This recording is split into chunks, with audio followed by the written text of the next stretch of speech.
Peggy 16. What's up? Yo, How's it going? chronicling optimizations. Oh god, yeah. Yeah, it's fun. Having a great time.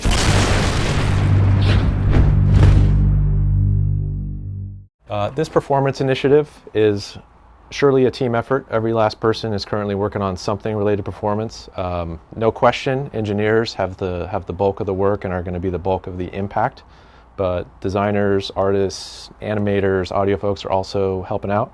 We hope to get the latest tools with Scaleform 4.3 working soon, so we can add the batch profiling and wireframes and all that stuff that we had previously, and then some, to help us figure out exactly how many primitives we're drawing, how many quads are being drawn, and better ways to reduce that. So once we can get that overdraw working, then it'll be really good. So I'll be working on that today. My name is Amit Patel. I'm the UI lead for PlanetSide 2. When I'm not performing spontaneous surgeries or looking for White Castle, I am here optimizing. They're stuffing our faces with ribs, meat, barbecue, and Mitt's got a veggie burger.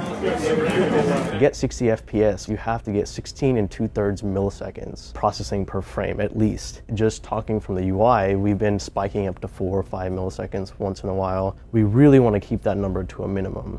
As you can tell, we're having a fantastic time here. Look at this. Check out this wonderful spike.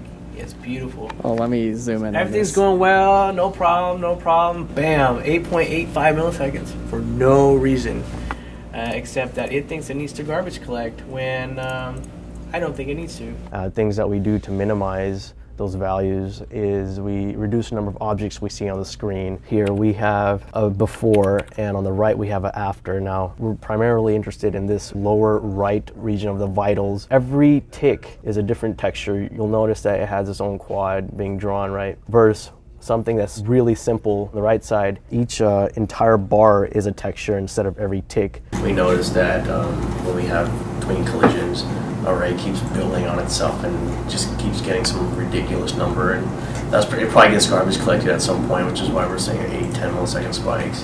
Some of these numbers, like the HUD indicator and the minimap numbers, you'll see them spike periodically up to 1-2 milliseconds, even up to 3 milliseconds. Just that. That's not counting the render cost and advanced cost of Scaleform. I think what we're going to do, if Jamie approves, I want to use a process queue for minimap and HUD indicators and encapsulate one indicator in an object so we can push them in a queue and just pop them off and process them until our frame limit's reached, so it will never directly spike in those systems. We'll just distribute the processing out. So if we're behind a few frames with state management, it's really not a huge deal. So I'm going to work with Chris on that. Now our next step is to take those spikes and crush them down, make this graph look more organic. And in order to do that, what you have to do is create a cap on a per frame basis, on a per system basis. For example, I'm not going to process more than 200 microseconds for the HUD indicator system, no matter what. And so once we implement that cap, then we'll be able to avoid spikes altogether. So what we have right now, we've throttled it to evaluating the client requirements around 3 times a second, 3 or 4 times. And while that helps us a lot, like by a millisecond to 2, it will still spike once in a while. And so we want to just get rid of that completely.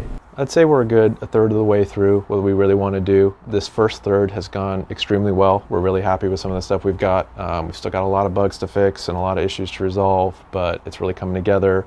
We're happy with what we got, and we're working on metrics to kind of figure out exactly how well we've done. But initial assessments are very good.